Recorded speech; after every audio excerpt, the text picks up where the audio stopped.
ലേഖനം ശ്രദ്ധയിൽപ്പെട്ട് കാണുമല്ലോ. ഓക്കെ, എന്താ അദ്ദേഹം പറയുന്നത്? CITU ആണ് അസംഘടിതരായിരുന്ന ആശാ വർക്കർമാർക്ക് അവകാശങ്ങൾ നേടിയെടുക്കുന്നതിന് ആദ്യഘട്ടം മുതൽ മുൻപന്തിയിലുണ്ടായിരുന്നത് എന്നാണ്. ഇവിടെ ഇതൊരു കപട രാഷ്ട്രീയ പ്രേരിതമായ സമരമാണ് നടക്കുന്നത്. എന്താണ് നിങ്ങളുടെ പ്രതികരണം? ആദ്യം തന്നെ അവരുണ്ടായിരുന്നുള്ളതൊക്കെ വാദമൊക്കെ അവരിരുന്നോട്ടെ, അവർ അത് എടുത്തോട്ടെ. പക്ഷേ ഈ ദേശാഭിമാനി ഇങ്ങനെ കള്ളം എന്തിനാണ് എഴുതി വെക്കുന്നത് മനസ്സിലാകുന്നില്ല. കള്ളം മാത്രം എഴുതി വെച്ചിരിക്കണം. അതിനുവേണ്ടി എത്ര സമയം അദ്ദേഹം ചെലവഴിച്ചെന്നുള്ളതാണ്. ആ സമയം ഈ ആശാവർക്കർമാരുടെ ഇപ്പോഴത്തെ പ്രശ്നം പരിഹരിക്കാൻ അദ്ദേഹം ശ്രമിച്ചത് വളരെ നന്നായിരുന്നു. അദ്ദേഹം പറയാണ് VS അച്യുതാനന്ദന്റെ കാലത്ത് 3000 രൂപ ഓണററി നൽകിയിരുന്നു. നമുക്കറിയാം VS അച്യുതാനന്ദന്റെ ഭരണശേഷമാണ് ഉമ്മൻചാണ്ടി മരിച്ചത് അല്ലേ? ഉമ്മൻചാണ്ടിക്ക് ശേഷമല്ലേ 2 തവണ പിണറായി. അപ്പൊ VSന്റെ കാലത്ത് 3000 രൂപ കൊടുത്തു.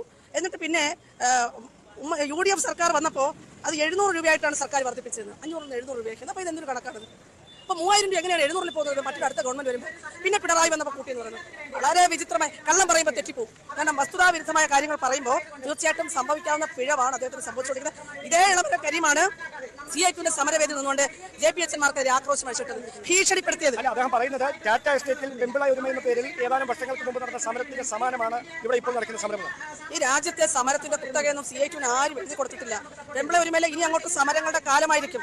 സമരവിരുദ്ധരെ ഒറ്റപ്പെടുത്തിക്കൊണ്ട് അത് തിരിച്ചറിയാൻ പറ്റുന്നത്. അപ്പൊ CITU എന്താ പറയുന്നത്? എല്ലായിടത്തും അവരുടെ യൂണിയനാണ് പ്രബലം എന്ന് പറയുന്നത്. അങ്ങനെയെങ്കിൽ എന്താ KSRTC തൊഴിലാളികൾക്ക് ശമ്പളം മേടിച്ചു കൊടുക്കുന്നത്?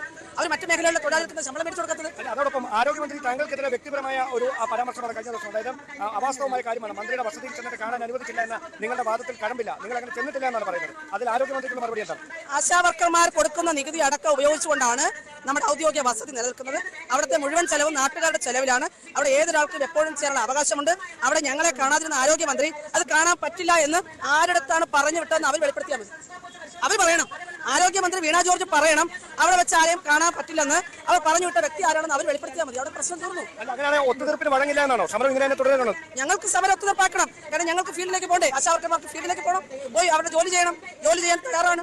പക്ഷേ ഇന്ന് നമ്മൾ ഉയർത്തിയിരിക്കുന്ന ഈ ഡിമാൻഡുകൾ 100% ന്യായമാണെന്ന് ലോകം അംഗീകരിച്ചു കഴിഞ്ഞു. അത് ആരോഗ്യമന്ത്രിക്കും ഈ സർക്കാരിന് മനസ്സിലാകാത്തത് അവരുടെ പരിഗണന മാറിയതുകൊണ്ടാണ്. താങ്കൾ ആശാവർക്കർ അല്ല എന്നൊരു വിമർശനം കൂടിയാണ് CITU നേതാക്കൾ ഉന്നയിക്കുന്നത്. അതെ, ആശാവർക്കല്ല. ഇളമര കരീം എപ്പോഴാണ് ആശാവർക്കറായത്?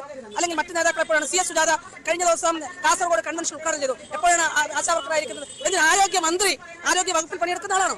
അപ്പൊ അങ്ങനെയാണോ മാനദണ്ഡം? ഞങ്ങൾ നിലവിലെ ഈ രാജ്യത്തെ ട്രേഡ് യൂണിയൻ നിയമം അനുസരിച്ച് രജിസ്റ്റർ ചെയ്തിരിക്കുന്ന ഒരു സംഘടനയാണ്. അങ്ങനെയാണെങ്കിൽ CITU നേതാവ് ഇന്ന് എഴുതിയിരിക്കുന്ന ലേഖനം എന്തിനു എഴുതിയിരിക്കുന്നു? അദ്ദേഹം അങ്ങനെ ആശാവർക്കേഴ്സിന്റെ യൂണിയന്റെ നേതാവാകും. അപ്പൊ ഇത് മറ്റുള്ളവർക്ക് ചാർത്തി കൊടുക്കുന്ന ചില പട്ടങ്ങൾ മാത്രമാണ്. അതിന് ഞങ്ങൾ ശക്തമായി എതിർക്കുകയാണ്. എന്തായാലും അങ്ങനെയാണ് ഈ അസോസിയേഷന്റെ നിലപാട്. ശക്തമായ പ്രതിഷേധവുമായി മുമ്പോട്ട് പോകും എന്ന് വ്യക്തമാക്കിക്കൊണ്ടാണ് ആശാവർക്കർമാരുടെ സമരം 15ാം ദിവസം സെക്രട്ടേറിയറ്റ് പടിക്കൽ പുരോഗമിക്കുന്നത്. ക്യാമറമാൻ സന്തോഷ് കുമാറിനൊപ്പം ഡാൻ കുര്യൻ, ന്യൂസ് 18.